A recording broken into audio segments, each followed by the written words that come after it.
Yeah, thank you for sticking out until the end, and congratulations. I mean, that was actually, probably the most difficult part of the day to be able to make it through.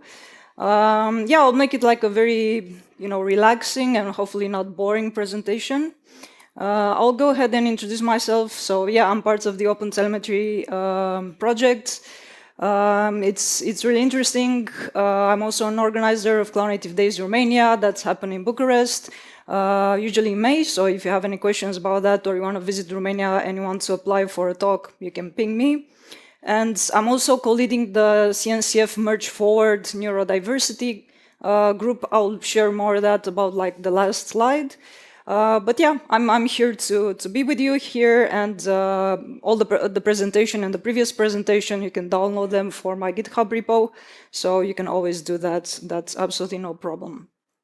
So that's actually me, coming to Berlin Buzzwords for the very first time, because it's like always something new that I like to experience, going to new conferences, getting out of my comfort zone. I normally go to like DevOps or Cloud Native, open source kind of conferences, but this time I wanted to like bite the bullet and go like for Java conferences or AI conferences. So there you go. This is me, getting out of my comfort zone, and I really, really like it. So why this talk? Yeah, first of all, how many of you know something about anomaly or anomaly detection? Okay, cool, pretty cool, pretty cool. So yeah, I'm guessing you are very interested in the topic, so let's dive into it. Because I come from an observability background, is actually we collect a lot of telemetry that obviously, like you've seen the previous presentation, would lead to like carbon footprint, more energy consumption, etc., etc. I also gave a talk about sustainability in observability, talking about green observability, so I totally feel that.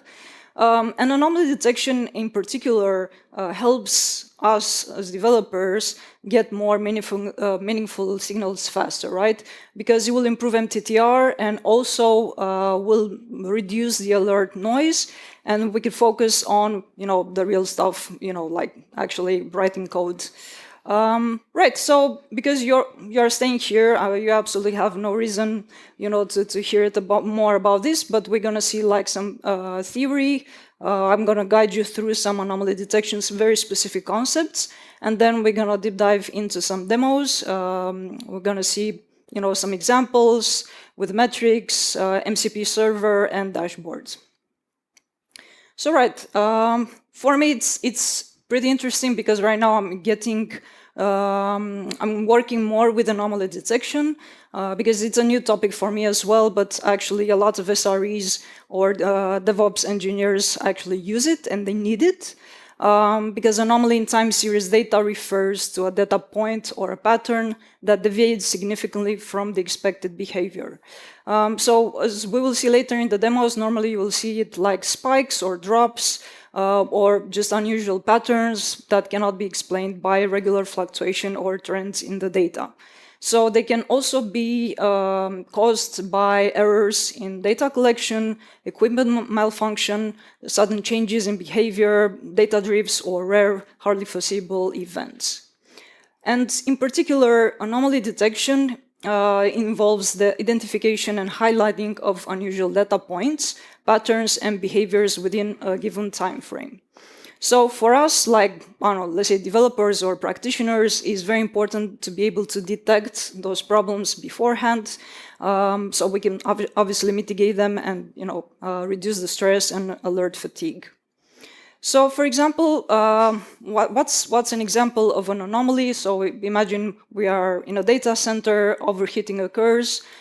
In this scenario, there is an anomaly when the sensors detect high temperatures or temperatures that go beyond like specific thresholds, and obviously it can provoke hardware damage. And we don't want that. And our intention is to keep the hardware cool, right?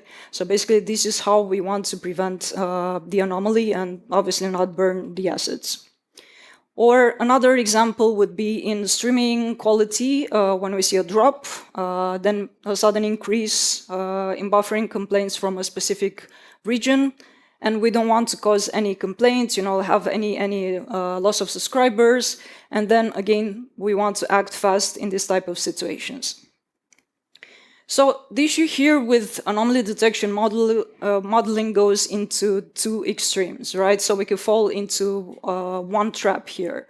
So we could either take anomalies as normal patterns or normal patterns as anomalies. And that could happen quite quickly. So if a model misclassifies an anomaly as normal and goes unnoticed, obviously the business will result in loss, and we'll also have some problems down the way within our teams. But then if the model creates too many false alarms, then we'll just label it as noisy, and automatically we just press the silence button. So this is what anomaly detection modeling is the main challenge would be, and we will try to take it step by step to not fall into this trap.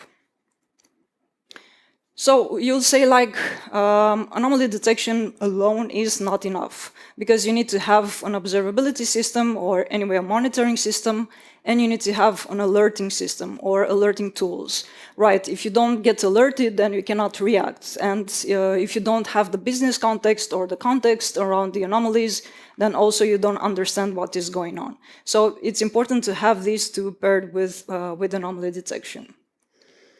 So if you want to share something with your boss or with your colleagues or with your teams and say, okay, why is this useful? Why should you spend time in learning or playing with anomaly detection?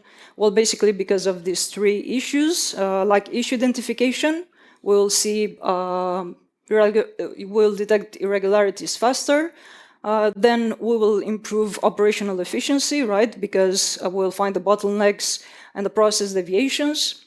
And we will lower monitoring overhead. That means we'll reduce the alert noise and obviously probably also understand a bit more about how the context operates within our business logic. Okay, so this is the part where I take a sip of water, relax. And if you thought the part before was boring, wait for the next one. So this one is about specific anomaly detection concepts. It will go fast, I promise. I'll make it really fast. But it's pretty important if you don't know anything about anomaly detection.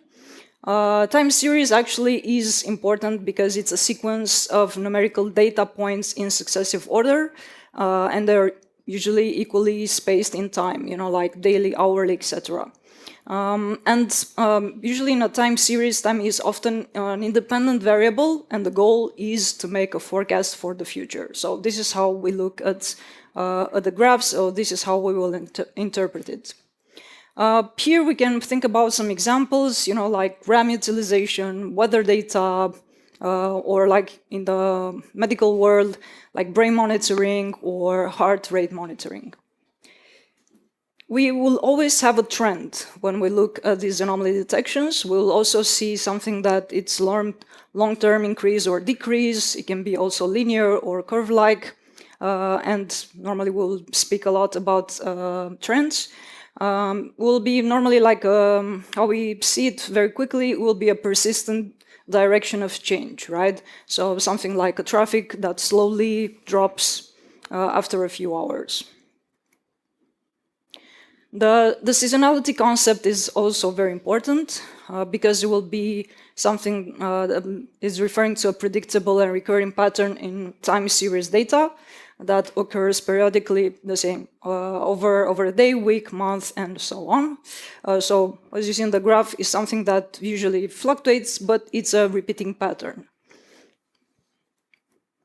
And least but not least, we'll see something like intermittent time series. Just to give an example here, so for example, you have a product that's very, very expensive, very specialized. Let's say you don't get too many sales about it. Normally what you'll see is like from Monday to Tuesday, you'll see a bunch of zeros because you have zero sales. and then you have a spike because somebody actually bought that product, and then it drops obviously to following days of 0. So this is actually how you see it in a graph. Right, so let's relax a bit. It's getting deeper, right? So the anomaly score here is about measures, it's typically a measure of how much a data point deviates from the expected value or pattern, with high scores indicating a higher likelihood of being an anomaly. So here I'm going to use something from observability because I come from observability. So if you have a numerical value measuring how much current system telemetry, like metrics, logs, and traces, deviates from the historical baseline, you'll have, like, for example, a machine learning model that monitors the API response time, and the baseline is like 50 milliseconds. Slight bump to 60 milliseconds will score a 15, and then a sudden spike to 2,500 milliseconds will score a 95, right? So this will be what's an anomaly score. And another important anomaly detection specific concept is the anomaly threshold, which is here, for example, when we have some DevOps teams that configure an observability tool with an anomaly threshold score of 80, the 60 milliseconds bump will be ignored, and the 2,500 spike will break the threshold. But yeah, we'll see everything in the demos. And normally, when it breaks the threshold, obviously this will signify an alert and will page the on-call engineer. So normally when people start with anomaly detection, they will immediately ask themselves, but what model should I use? Like how do I know exactly, how can I start around this, right? It's quite difficult.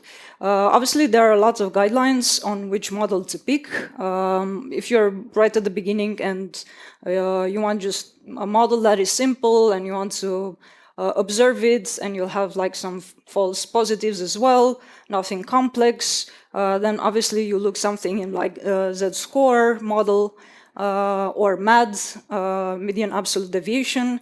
But if you have complex data with high seasonality or trends, then you could look something like Profit. But anyway, also these models you can auto-tune. So if you want to have something really specific for your data, you could always select one of these models and then just fine-tune it for your specific data. Okay, so the boring part is over. And now we could go to the demos. So yeah, this is a QR code. It might take a bit of a while because it's a long query. Well, longer, but depending on the Wi-Fi that we have. So we look at two playgrounds here with traces and metrics.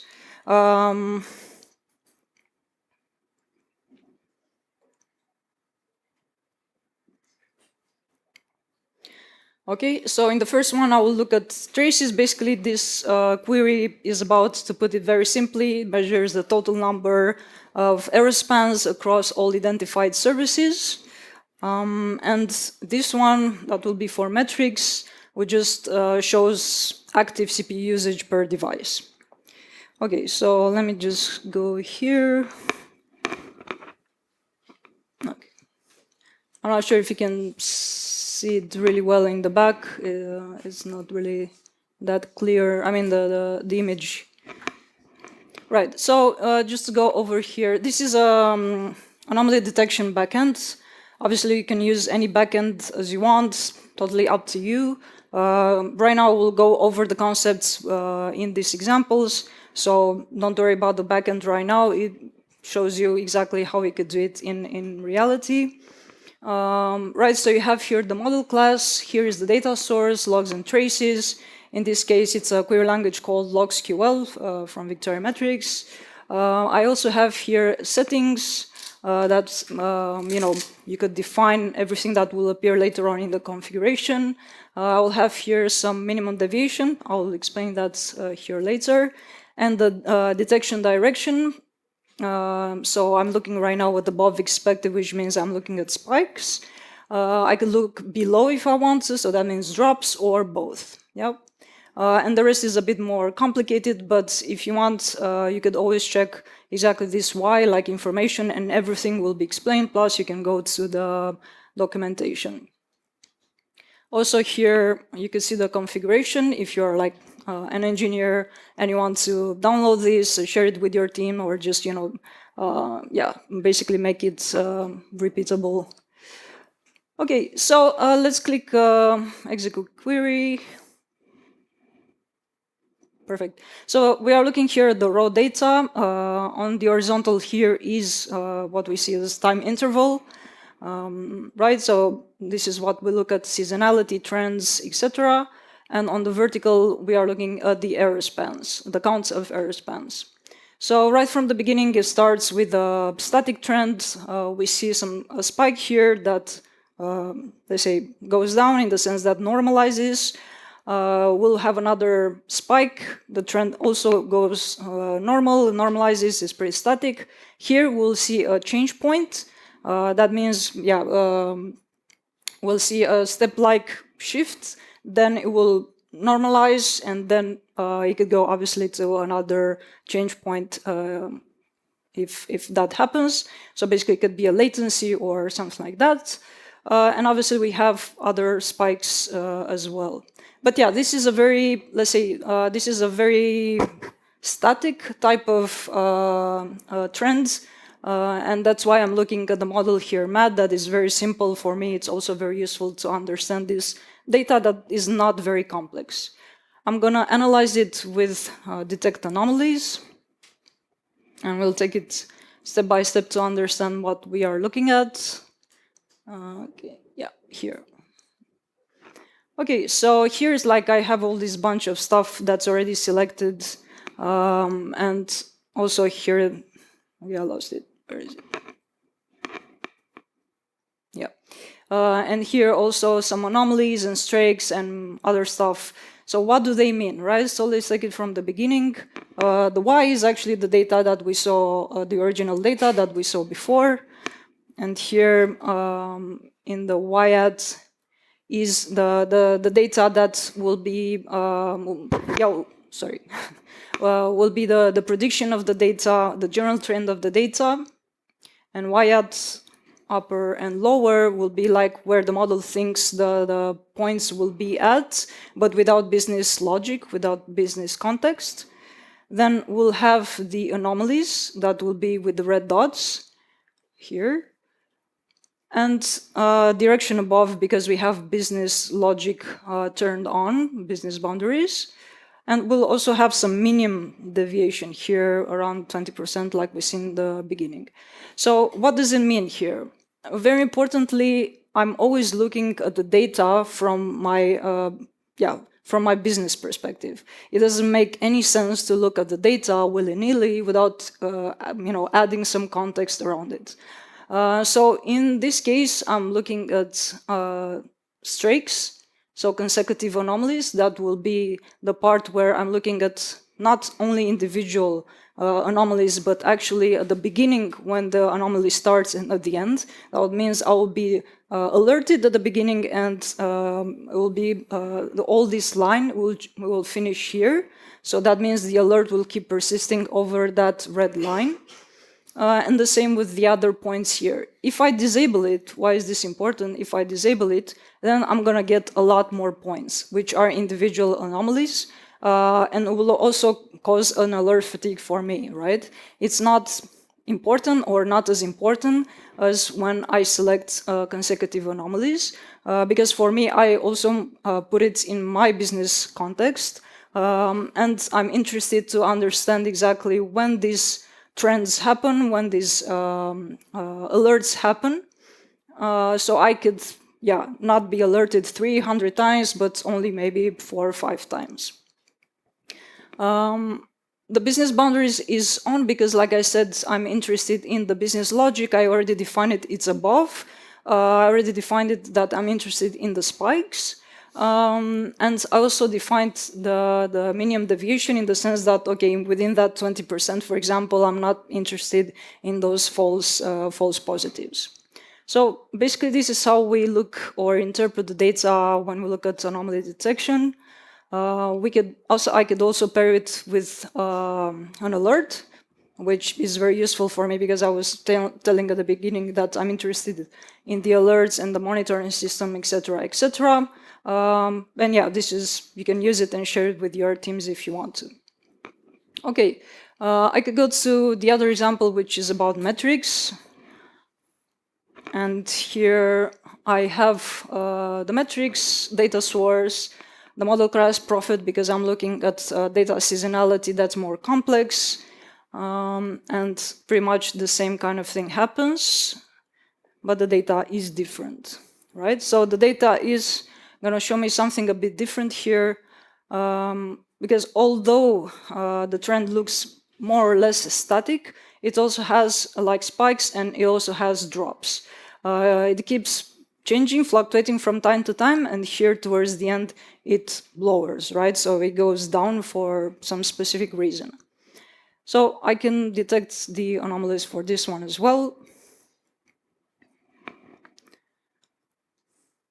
Okay, and here obviously I'm not gonna re-explain the part, but I'm seeing correctly. Let's say the part where it was the spikes started to appear, but I'm gonna be alerted at the end, and I'm gonna be at the beginning and at the end with drops included. Why? Because I configured this here. The anomaly detection direction is both. So for me, I'm interested because, I don't know, this is what's important for my business logic. I'm also interested in the drops. Think about the examples of I don't know, SLAs or customer success satisfaction, anything like that. That if it drops, that's something really important for me. The same here, like this trend is really important because it drops, so I need to take a look at that. The streak here are also consecutive anomalies are enabled. If I disable it, I'm going to see a lot more noise, a lot more anomalies. And the same, within this business context, I'm not interested in that. I want to reduce it. That's actually the whole point for it, and I'm going to enable it. Here, how many points do you add? It's up to you. It's up to your specific context. Yeah, so this is the part how you could use it, but we have other examples as well, so don't worry.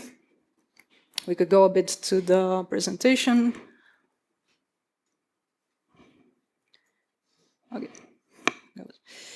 Right, so this was in case it wasn't working. So like I said, we can also use the MCP server. Right now everybody uses MCP servers.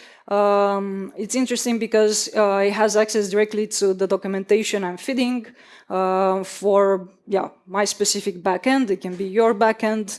And why is it important? You don't have to be necessarily a specialized or an analyst or whatever, a team lead for in order to query the MCP server in a natural language. Maybe you want to know something about metrics, you want to know something about APIs or anything like that, or you just want to do an incident analysis. So this is where it comes really handy. You can use it as an observability troubleshooting assistant. Right now, we are all very accustomed to do that. And also as a self-documenting metric system, right? So like I said, APIs or metrics, I don't know, I want to know something really simple, but I don't know how to put it exactly mathematically. So MCP server has access to the documentation and it can really help me.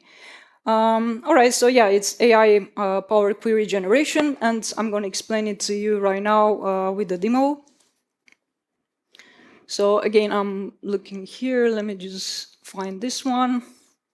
Okay, so I'm going to start a new chat because that was me blabbering before. Here, how do I know if it's connected? Well, because I already set it up, it's on, so it's enabled. I have other MCP servers, so that's not a problem. You can add how many MCP servers you want. And Yeah, you can ask it directly, or you could have some, like you see here, some predetermined prompts. You can add them as you want. But I want to ask him something because, okay, I don't know. I want help with what metrics do you suggest I can use with anomaly detection. I'm interested in latency. Okay, so something really generic, like, okay, I don't know, I'm interested in that, right? Right, so obviously it's doing its magic under the hood, it's looking at the documentation, loading the tools, and let's see what it provides me. Okay, so I have already some information about Prometheus, histograms, and this is something, well, obviously I didn't ask something really, really specific. I asked something like pretty much generic. So yeah, you could go ahead and have like loads of metrics here that is being offered. Postgres, Redis, recommended models. So I'm also, prompted with what models I should use. So I could go and start with that. I can ask, okay, can you offer some specific examples from PromQL if you're a Prometheus fan, and MetricsQL, which is Victoria metrics language, query language. So there, I hope I can see both of them. Anyway, this is what you can do with it.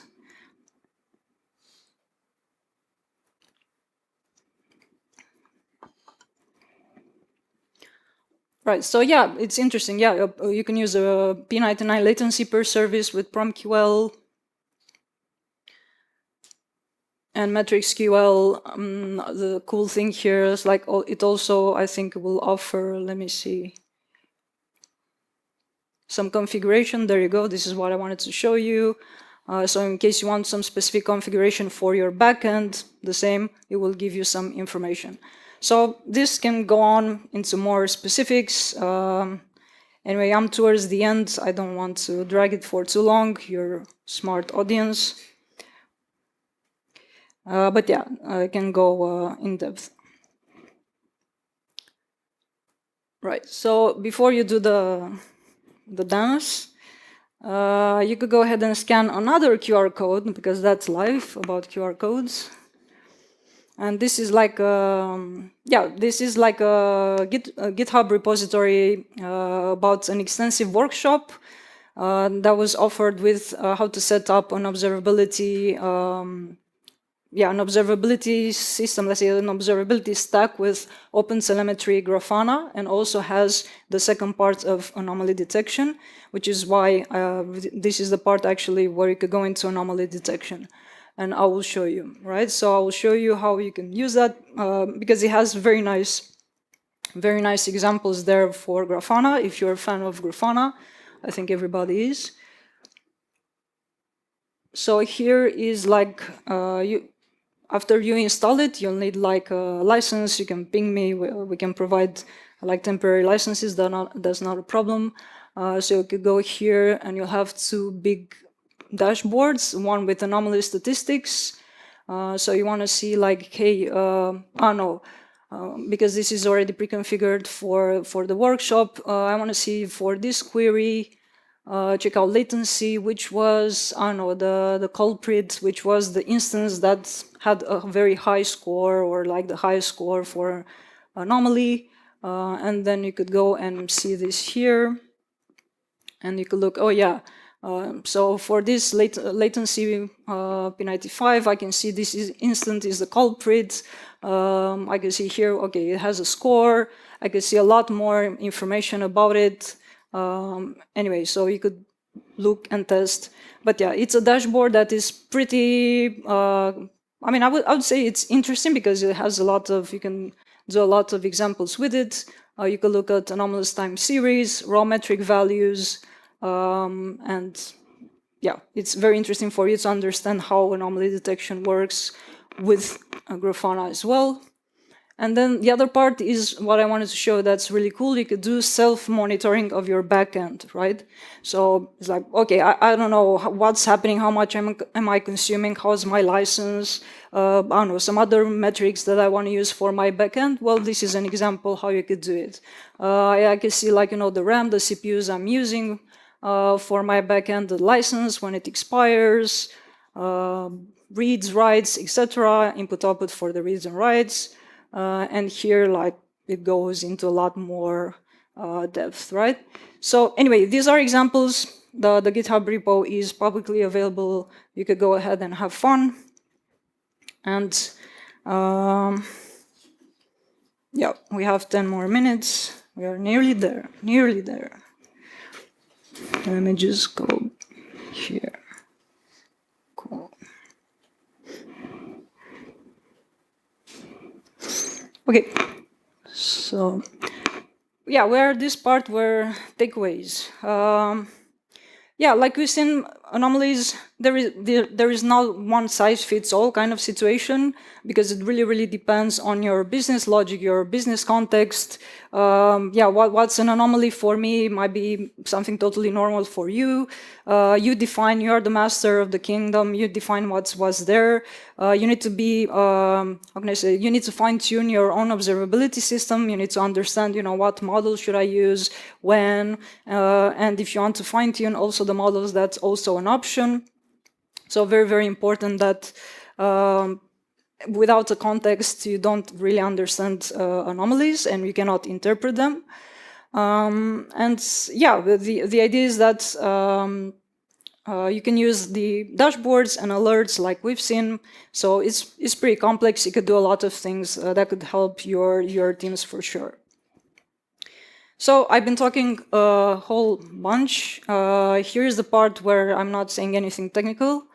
But yeah, it's a CNCF project that's about supporting underrepresented groups in tech, within which, okay, there's also a group called Neurodiversity that I'm co-leading. If you are interested about that, we are doing monthly syncs, which means we're doing online virtual events. We also do like, we speak about this at conferences, but we also do like community sessions. We did like at KubeCon. We are doing different other, let's say, big events. We are trying to make this more visible, because it's the idea of mentoring, of sharing, and providing collaboration for underrepresented groups in tech. And it's obviously 100% open source. So we need more visibility. If you want, you can be an ally, you can ask questions, whatever you want. And obviously here you have the Slack channel. If you want to join, that's the CNCF Slack channel. Okay, so before I wrap it up, you have the resources here. It's everything that I'll be speaking. Obviously, you have the QR codes, but in case you miss them, there's always this slide to remind you about that. The playgrounds are really fantastic because they come with data, so you can play with it. You don't need to install anything. So you can go ahead and press all the Y buttons, and what does it do? It will give you like a documentation. Much of that documentation is not related, is generic. Like, let's say more than half of what I've been explaining is generic, so it's not related to a backend. So it's really useful. And obviously, if you want to use something else as a backend, you can do that and refer to that specific documentation. You have the MCP server also documentation, and the workshop that I've been mentioning, and also how to get the enterprise trial. If you have any issues about that, you can ping me. We also have a public Slack channel for Victoria Metrics. You can ask technical questions. People will be happy to answer about that. And yes, this is the moment where everybody should weep, because it's really over. And I will take a selfie with you, because why not? You made it so far, so smile. Cool. Yeah, so to make it brief, we all like to party. So let's go directly to the big party. You can ask me questions there. And I also have stickers, and I will give you stickers. Thank you. Thank you very much.